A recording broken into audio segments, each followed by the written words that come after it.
जय श्री साईनाथ महाराज की जय। नमः पार्वतीपते हर हर हर महादेव। ప్రతి సంవత్సరము తెలుగు మాసాలను అనుసరించి ఆశ్వయుజ మాసము దాటిన తర్వాత అంటే దీపావళి పండుగ తర్వాత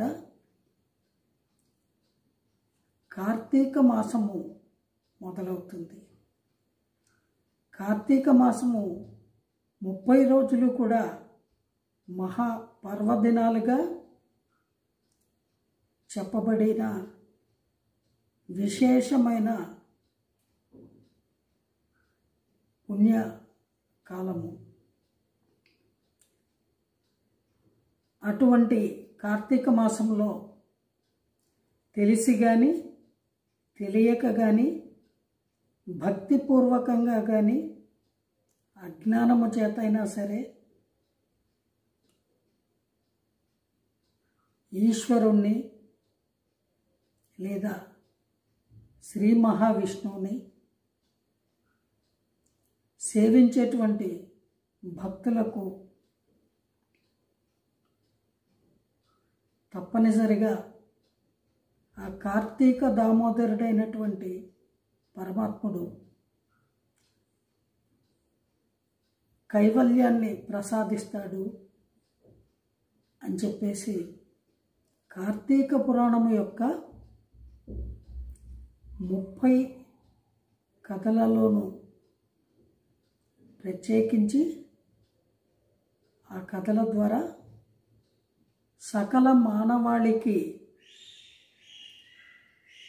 పూర్వకాలంలో సూత మహాముని శౌనకాది మహామునులకు తెలియచెప్పారు. ఆ శౌనకాది మహామునుల ద్వారా కాలక్రమేణా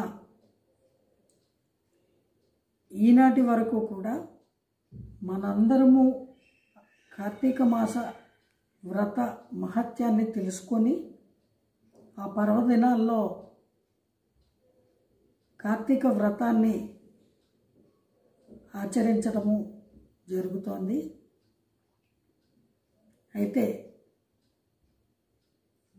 ఈ కార్తీక మాసం యొక్క విశిష్టత ప్రత్యేకత 30 కథల ద్వారా తెలియచెప్పారు అనేటువంటి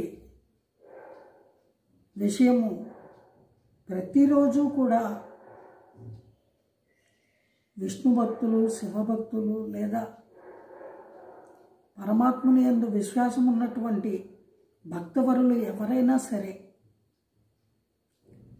తెలుసుకొని ఆ 30 రోజులు ప్రతిరోజు ఆ భగవంతుణ్ణి స్మరించడానికి ఆ కార్తీక మాస వైశిష్ట్యాన్ని సుస్పష్టంగా మనందరికీ తెలియచెప్పడం కోసమే కార్తీక పురాణము అనేటువంటిది ఒకటి ఉంది. అయితే అందరూ కూడా ఆ కార్తీక పురాణాన్ని ఆ 30 రోజులు క్రమం తప్పకుండా చదవగలిగితే చాలా మంచిది. కొందరు చదవలేరు, కొందరు ఎవరైనా చెబితే వినాలని ఆశించే వాళ్ళు ఉంటారు.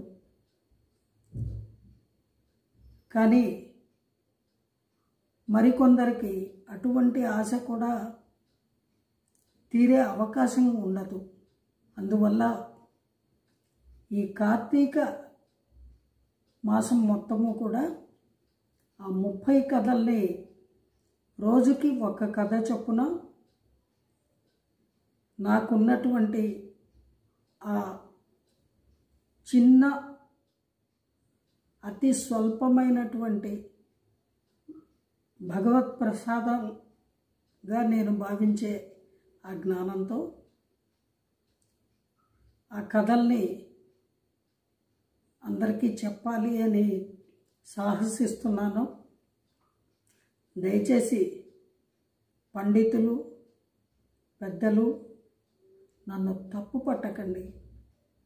ఒక సదుద్దేశంతో నాకున్న జ్ఞానం మేరకు